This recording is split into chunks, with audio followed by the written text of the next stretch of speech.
कि कोल्हान का टाइगर भी भाजपा का पालतू बिल्ली इसी वजह से बन गया। यहाँ पर एक जो पालतू बिल्ला और एक पालतू बिल्ली भी है। यहाँ पर एक जो पालतू बिल्ला और एक पालतू बिल्ली भी है, जिसको तो हम लोगों की शेरनी जोबा मांझी ने ठीक कर दिया। किया है ना।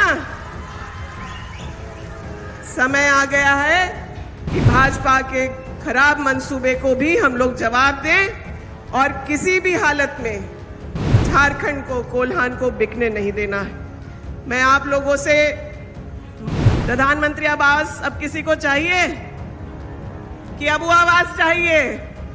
प्रधानमंत्री आवास में केंद्र सरकार 1,20,000 रुपए, उसमें भी राज्य का कुछ पैसा है, वो देगी। और अबू आवास में झारखंड के मुख्यमंत्री आपको क्या दे रहे हैं? 2 लाख रुपए दे रहे हैं। 3 कमरे का मकान महिलाओं का ध्यान रखते हुए, रसोई घर और शौचालय के साथ यहाँ भी महिलाओं के सम्मान की रक्षा का काम झारखंड के मुख्यमंत्री जी ने किया। बहुत धन्यवाद। और मैं यहाँ पर उपस्थित मंच के सामने बैठी सभी बहनों को, भाइयों को प्रणाम, आदाब, जोहार करती हूँ। आज हम लोग कोल्हान के मैया सम्मान यात्रा के अंतिम पड़ाव पर हैं। 4 दिन से आप लोगों के बीच हैं और जो कोल्हान के बारे में हम लोग सुनते रहे, यहाँ के जल, जंगल, जमीन के बारे में, उसको देख करके हम लोग भी आश्चर्यचकित हैं कि इतना सुंदर कोल्हान है। स्विट्जरलैंड तो नहीं गए हैं, लेकिन कई लोग जो स्विट्जरलैंड गए हैं और वहाँ के बाद आके सारंडा के जंगलों को देखते हैं तो कहते हैं कि हम लोगों का सारंडा स्विट्जरलैंड से अच्छा है। आप लोग भी मानते हैं ना?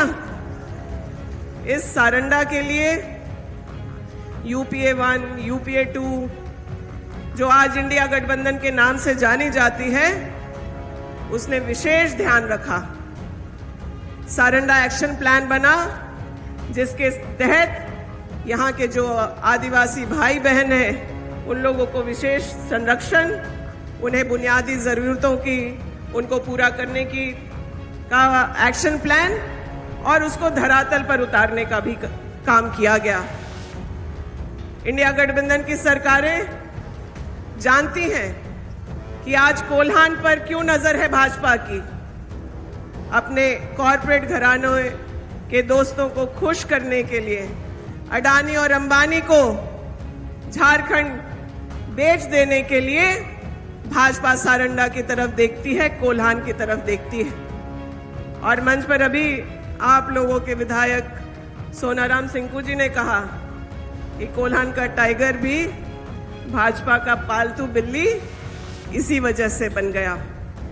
लेकिन आप यहाँ उपस्थित सभी जो मंच पर हैं और जो मंच के सामने हैं, वो चाहे हमारी बहनें हो, भाई हो, मीडिया कर्मी हो, चुने हुए जनप्रतिनिधि हो, सरकारी जो लोग हैं, उन लोगों को इस बात का ध्यान रखना चाहिए कि इस सारंडा की खूबसूरती खत्म ना हो। यहाँ पर जंगलों में रहने वाले हमारे भाई बहन जिस प्रकार से अपना जीवन जीना चाहते हैं, उस प्रकार से जीवन जिए। और इसके लिए हम लोगों को वचन लेना है कि यहाँ पर एक जो पालतू बिल्ला और एक पालतू बिल्ली भी है, जिसको तो हम लोगों की शेरनी जोबा मांझी ने ठीक कर दिया। किया है ना। समय आ गया है कि भाजपा के खराब मंसूबे को भी हम लोग जवाब दें और किसी भी हालत में झारखंड को, कोल्हान को बिकने नहीं देना है। मैं आप लोगों से मैया सम्मान यात्रा से ज्यादा इन बातों को कहना चाहती थी, क्योंकि यहाँ की सांसद, पूर्व सांसद ने सोनिया गांधी जी को धोखा दिया, राहुल गांधी जी को धोखा दिया, उस परिवार को धोखा दिया जिन्होंने उनको महिला, आदिवासी, कोल्हान से आने की वजह से हर वो पद देने की तैयारी करके रखे थे जो वो चाहते थे। लेकिन उसके बावजूद जो कांग्रेस के साथ किया गया, जो महागठबंधन के मुख्यमंत्री हेमंत सोरेन जी के साथ किया गया, वो किसी भी तरह से मान्य नहीं है। आज मैया सम्मान यात्रा जब निकली है और पहली बार इस राज्य में ऐसा हुआ है कि महिलाओं को आर्थिक रूप से सशक्त करने के लिए एक बहुत बड़ा बजट का हिस्सा महिलाओं को दिया गया है। महिलाओं के आत्मसम्मान को बचाने के लिए, महिलाओं को बराबरी के हक के बारे में जागरूक करने के लिए और महिलाओं को इस बात का एहसास दिलाने के लिए कि आपका भी योगदान उतना ही महत्वपूर्ण है झारखंड के लिए जितना कि हम लोगों के पुरुष भाइयों के साथ हो रहा है। भाजपा डबल इंजन की सरकार कई बार झारखंड में राज करती रही। एक योजना आप याद करिए कि आपने भाजपा के 20 साल के कार्यकाल में आपको जनता के लिए जिसको उन्होंने देने का काम किया होगा, उन्होंने सर्वजन पेंशन में बूढ़े बुजुर्गों को नहीं पेंशन देना उचित समझा, बल्कि बूढ़े बुजुर्गों को दलालों के चक्कर में कभी अपना जमीन गिरवी, कभी अपना घर गिरवी, कभी अपना जेवर गिरवी रखने की स्थिति में ला करके बूढ़े बुजुर्ग को रखे थे।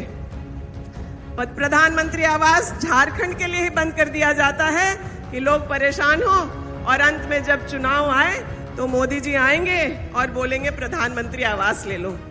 प्रधानमंत्री आवास अब किसी को चाहिए कि अब वो आवास चाहिए? प्रधानमंत्री आवास में केंद्र सरकार 1,20,000 रुपए, उसमें भी राज्य का कुछ पैसा है, वो देगी। और अबू आवास में झारखंड के मुख्यमंत्री आपको क्या दे रहे हैं? 2 लाख रुपए दे रहे हैं। 3 कमरे का मकान महिलाओं का ध्यान रखते हुए रसोई घर और शौचालय के साथ, यहां भी महिलाओं के सम्मान की रक्षा का काम झारखंड के मुख्यमंत्री जी ने किया। सावित्रीबाई फूले से बच्चियों को पढ़ाने का प्रयास हो रहा है। बिजली का बिल कितना हो गया? बिजली का बिल कितना हुआ? 0।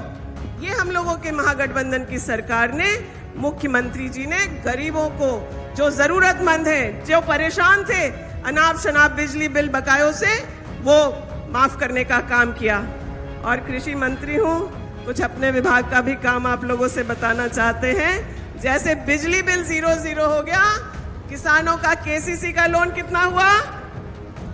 2 लाख तक का कृषि लोन भी मुख्यमंत्री जी ने 0 करने का निर्णय लिया। वही नहीं, झारखंड इकलौता ऐसा राज्य है जो किसानों को लोन अब 0% इंटरेस्ट पर देगा। मतलब अगर कोई किसान बैंक से लोन लेता है तो उसको 0% सूद लगेगा। मतलब 1 रुपया भी किसानों को सूद देने की जरूरत नहीं है। कई योजनाएं चल रही हैं सरकार में आप लोगों के हितों के लिए, लेकिन आप लोगों के हितों की रक्षा में हम लोगों को आप लोग का भी सहयोग चाहिए। आने वाला समय 2 महीने के अंदर चुनाव होगा। आप लोगों से यही निवेदन है कि आगे जब आप इस चुनाव में जाएंगे तो जरूर इस बात का ध्यान रखेंगे कि किसने आपके बच्चों के हितों की रक्षा की, किसने बूढ़े बुजुर्ग को सम्मान दिया, उन्हें बुढ़ापे का लाठी देने का काम किया, किसने झारखंड की लाखों महिलाओं को उसके आत्मसम्मान से छोटा सा उपहार दिया, लेकिन एक बहुत बड़ा कदम झारखंड में किस सरकार ने लेने का काम किया। मुझे पूरा भरोसा है कि हमारी जो यहाँ बहनें बैठी हैं वो आने वाले समय में इस राज्य का बागडोर अपने हाथ में संभालते हुए हेमंत सोरेन जी को पुनः मुख्यमंत्री बनाएंगी। मैं आप लोगों का बहुत आभार करना चाहती हूँ और विशेष आभार करना चाहती हूँ आदरणीय बेबी देवी जी का, कि जिनके नेतृत्व में ये मैया सम्मान यात्रा जगन्नाथपुर पहुंचा और हम लोग आप लोगों के समक्ष उपस्थित हुए। आप लोगों के सामने आप लोगों के इस कोल्हान के मंत्री दीपक बिरुआ जी बैठे हैं। मैं जानती हूँ कैसे उन्होंने पंचायती राज के एक कानून जो आदिवासी को हितों के लिए है, उसको विधानसभा में मंत्रालय में आने के बाद भी कैसे एक कानून को लागू कराने के लिए यहाँ प्रयास किया है। जोबा जी ने तो हम लोगों के मान प्रतिष्ठा को बचाया है और जो धोखा इस महागठबंधन की सरकार को, कांग्रेस के नेतृत्व को दिया जा रहा था, उससे हम लोगों को साथ समर्थन दिया है। मैं भाई सिंकू जी को और विशेष करके अब आप जिनको सुनने के लिए बैठे हैं, कल्पना जी का भी अभिनंदन करती हूँ कि आप इस यात्रा में कदम से कदम बल्कि एक कदम आगे बढ़ा करके चल रही हैं। ये आसान काम नहीं है। मैं इस मंच पर उपस्थित सभी महागठबंधन के साथियों का धन्यवाद देना चाहती हूँ।